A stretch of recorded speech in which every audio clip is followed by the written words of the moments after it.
This video has been funded in part by the Guild via Patreon. Check out the links in the description or at the end of this video for more details. Game provided by Koei Tecmo America.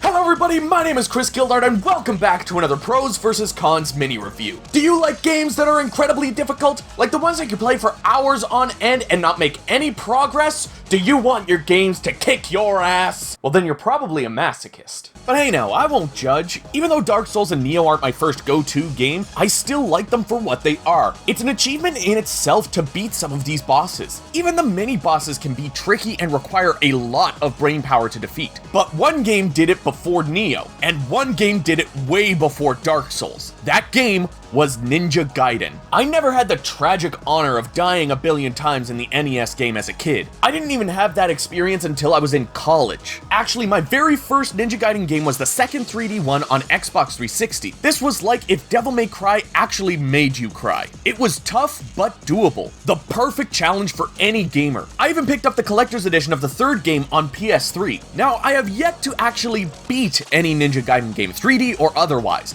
but I've always loved the fun of them. So when Ninja Gaiden Master Collection was announced on PS4, Xbox One, Switch, and Steam, I got super excited. Now the first two games in this collection are not the iterations that we saw on the original Xbox and Xbox 360. They are actually the Sigma versions that were released on the PS3. So not only is this the first time that the Sigma games have made its way to Xbox consoles, but it's also the very first time a 3D Ninja Gaiden game has been released on a successful Nintendo console. Shh, there, it's okay. So today we're taking a look at Ninja Gaiden Sigma on Xbox One.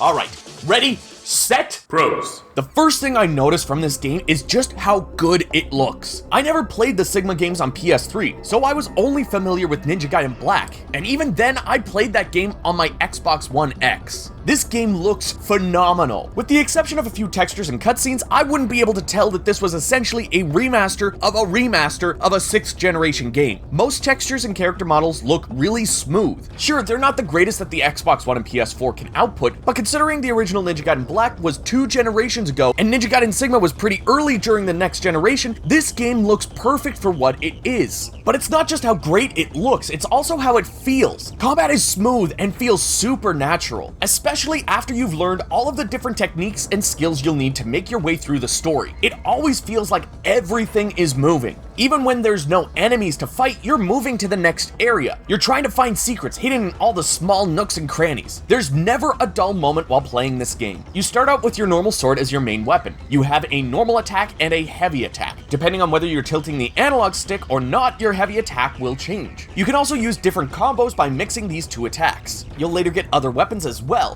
which will help mix up the combat. There's also ranged weapons, which at first you have shurikens. They're weak, but can stagger distant enemies for just long enough for you to get the jump on them. Lastly, you have ninpo at your disposal, which is essentially ninja magic.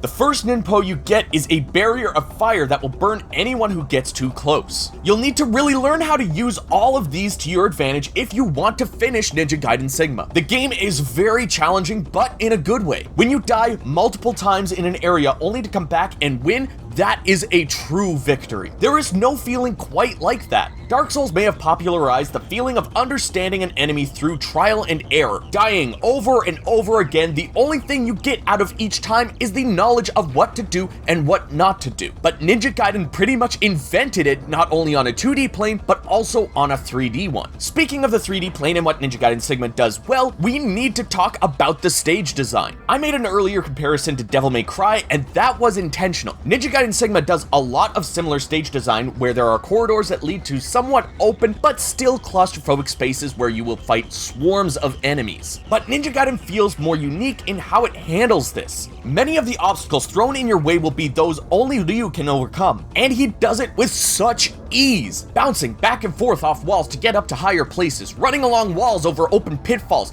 Can anything stop Ryu?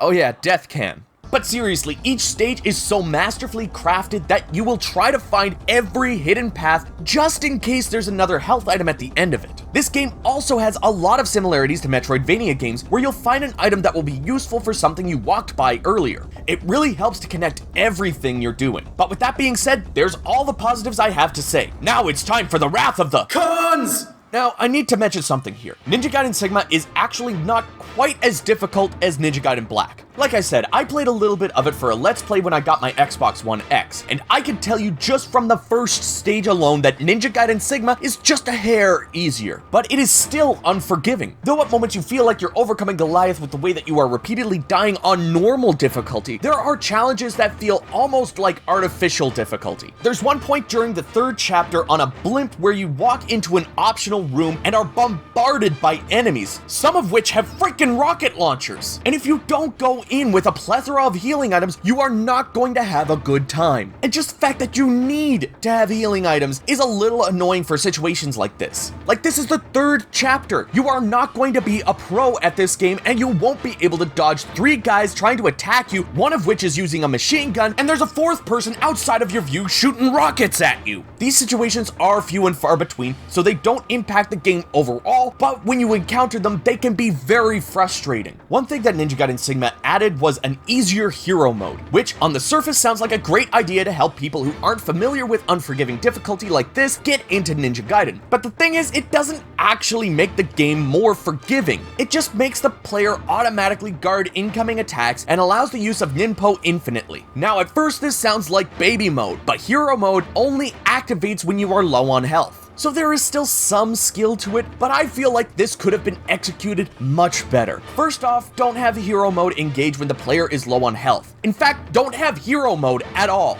Just decrease the damage from bosses, lower minor enemy aggression, increase player damage, and make it so that if the player has full health and the enemy that was just killed would have dropped health, have them guaranteed to drop a Ninpo instead. Make healing items do just a little bit more. Each of these things, if balanced correctly, will provide the player with a level of challenge that doesn't make it feel insulting to win against a boss just because they were about to kick your ass. Lastly, I feel like I need to mention the story because I just don't know where to put it. I actually want to know more about this story. Seeing Ayane in some of the cutscenes and knowing the connections between Ninja Gaiden and Dead or Alive make me want to know more, but the story is barely told to you at times. You have walls of text, which sometimes my ADHD brain just goes, skip. I just feel like there would have been a better way to tell the story to the player. I honestly wouldn't have minded a narrator for those walls of text. Just something to appease my brain. Listen, I know this is a me problem, but this is my review. I'm going to complain about my problems because where else am I going to do that?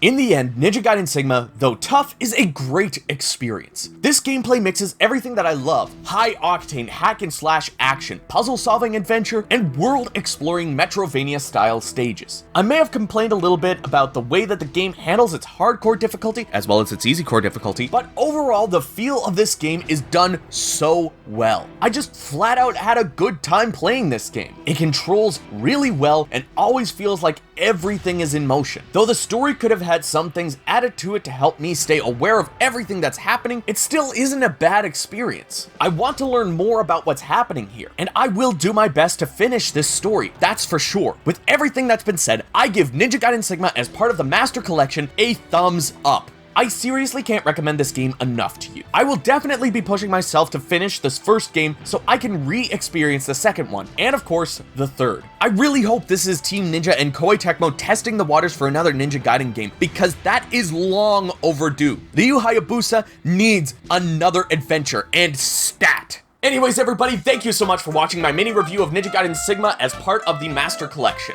If you enjoyed this video, give it a like and subscribe for more. Also, comment and let me know if you want to see me review the other 2 games in this collection.